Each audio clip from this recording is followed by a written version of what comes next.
Hello, good evening and welcome to tonight's reading from The Lost Horizon by James Hilton. We had stopped last time at page number 70 and we were at the point where Chang and Conway are discussing about what is it in shangri-la that makes the people, that keeps the people young. And so they have come to the point where they are clear that the valley air is essential. So Conway says the valley air is essential. Then what would have happened if you had left the valley 30 years ago when you were really 67 but still looked young? Chang answered, probably I should have died. Even then, I should have died even then. In any case, I should very quickly have begun to look my real age. We had an example of that some years ago. One of our members left the valley to look for a party of travelers. This man was 40 when he first came to us, and he still looked the same age when he was nearly 80. He should only have been absent a week, but unfortunately he was taken prisoner by wandering tribes and carried away to some distance. 3 months later he escaped and returned to us, but he was a very different man. He looked and behaved like an old man of 80. And he died shortly afterwards, just as an old man dies. A rather frightening story, Chan, said Conway quietly. It makes me feel that time is just waiting just outside the valley, ready to capture those who have managed to escape him. During the next few days, Conway met several of the other lamas. There was a German named Meister, an explorer who had entered the monastery in the 1880s, and a day or two later Conway met the man whom the High Lama had particularly mentioned, the musician Alphonse Breyer. He was a thin little Frenchman who did not look especially old, although he claimed to have been a pupil of shopping. So to have been a pupil of shopping, he must be really old. Bright talked to him of shopping and played the well-known melodies with great skill. The Frenchman knew several shopping compositions which had never been published, and Conway spent pleasant hours in memorizing them himself. Then there was Lo Sien. Often in the music room he would listen to the delicate perfection of her piano playing. She talked very little, even though she now knew that Conway could speak her language. Once he asked Chang her history and learned that she came from a royal Manchu family. She was traveling to Kashgar to marry a Turkestan prince, Chang told him, and her party lost their way. When did that happen? Oh, in 1884. She was 18. 18 then, Chang bowed. Yes, we are succeeding very well with her, as you can judge for yourself. So she was 18 and she looks even very young. Conway was too surprised to continue this conversation. After a pause, he said, when do you think I shall see the High Lama again? Probably at the end of the first 5 years, my dear sir, Chang replies. But he was wrong. Less than a month after his arrival at Shangri-La, Conway was called again to that heated upper room. Now this is chapter 10. We are starting on chapter 10 now. Extraordinary, Chan said, when he heard that Conway had seen the High Lama again. It had never happened before, he explained. The High Lama had never wanted a second meeting until the first 5 years were over. It was a great strain on him to talk to the usual newcomer. To Conway, of course, it was no more extraordinary than anything else. And after he had visited the High Lama on a third and fourth occasion, he began to feel that it was not even extraordinary at all. As the days and weeks passed by, he had a feeling of complete contentment. Like Perrault and Eggshell and the others, Blue Moon had charmed him with her magic, and there was no escape. He knew he had fallen very quietly in love with the little Manchu. His love demanded nothing, not even reply. To him, Shangri-La and Lao Sen were quite perfect, and at the moment he wanted nothing from the Manchu girl except her gentle presence. As he passed by the lotus pool at night, he sometimes pictured her in his arms, but this sense of endless time quickly washed over the dream. He waited, peaceful and unhurried, because he had suddenly come to realize that he had time. Time for everything that he wished to happen. In a year or 10 years, there would still be time. The thought grew on him, and he was happy with it.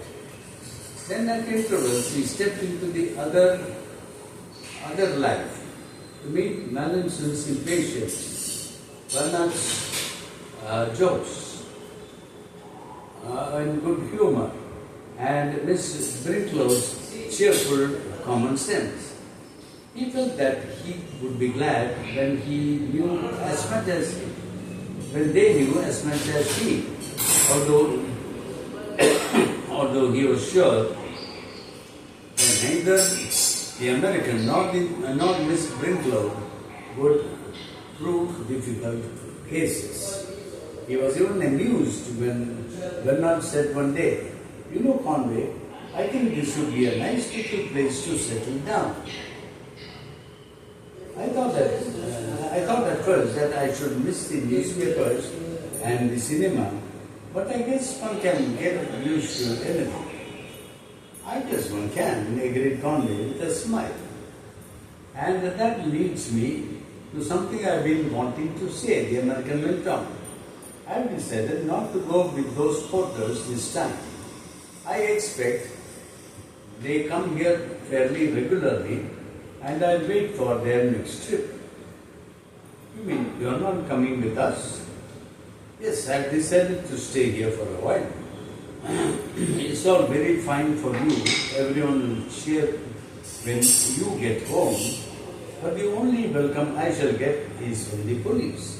And the more I think about it, the less I like the idea. Allison said coldly, "I suppose it's your own affair. No one can prevent you from spending your whole life here if you want to."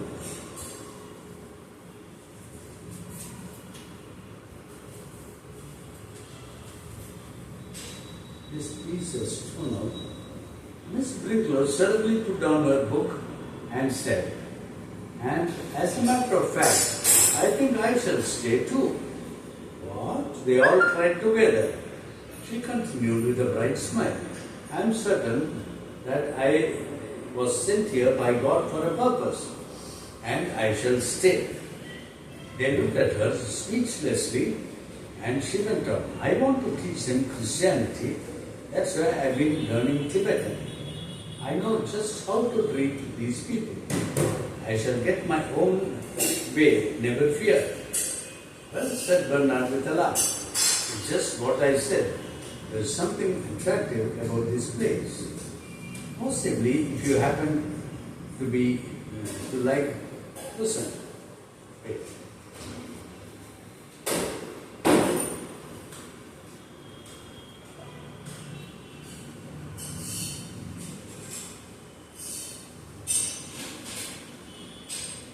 Possibly, if you happen to like prison, Mallinson said gently.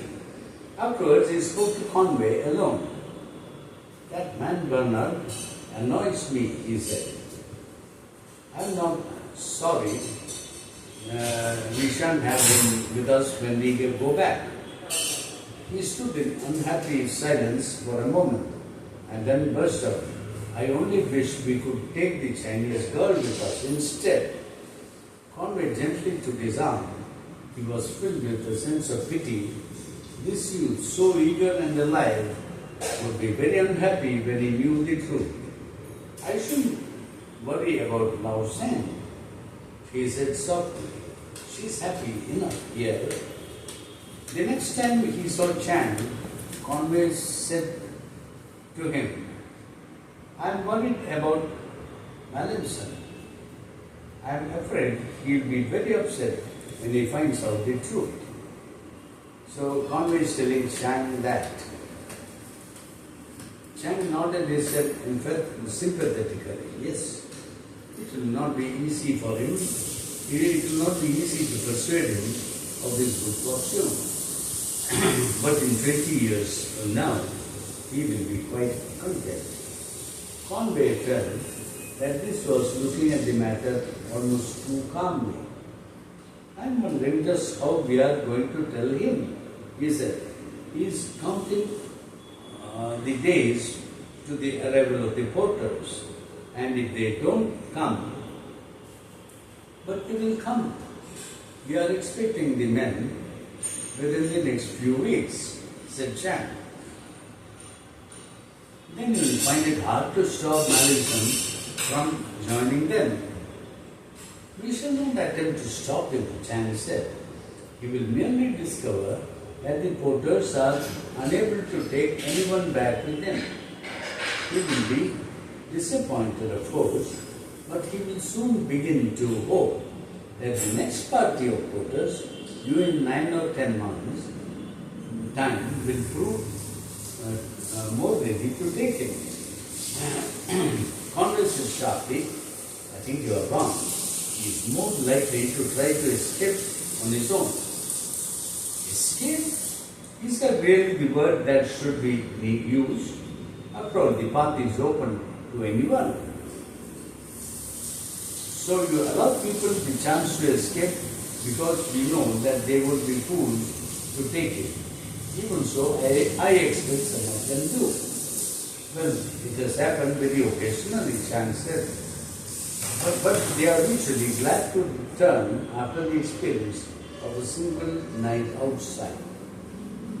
Conway wished that Mallinson could be given official permission to go and asked Chan if this were possible. It is certainly possible, Chan replied. But would it be wise to trust ourselves and our future to your friend's feelings of gratitude? Conway had to admit that Chan was right. There was no doubt as to what Mallinson would do as soon as he reached India. He disapproved strongly of Shangri-la and would report to government immediately. And so Conway continued to worry mildly about the young man, and he found that his anxiety was shared by the High Lama. He often visited the old man in the late evening and stayed for many hours long after the servants had taken away the last bouts of tea and had been dismissed for the night. The High Lama never failed to ask him about his 3 companions, and one night he said, your young friend is not settling down well. No, said Conway, he is going to be a problem. I'm afraid he is going to be your problem, said the High Lama. Why mine? Asked Conway in surprise. The High Lama replied very simply, because I am going to die, my son. It seemed an extraordinary statement, and for a time Conway was speechless. The High Lama continued, you are surprised? So we'll stop there and continue next time from that point. Thank you. It has been my pleasure.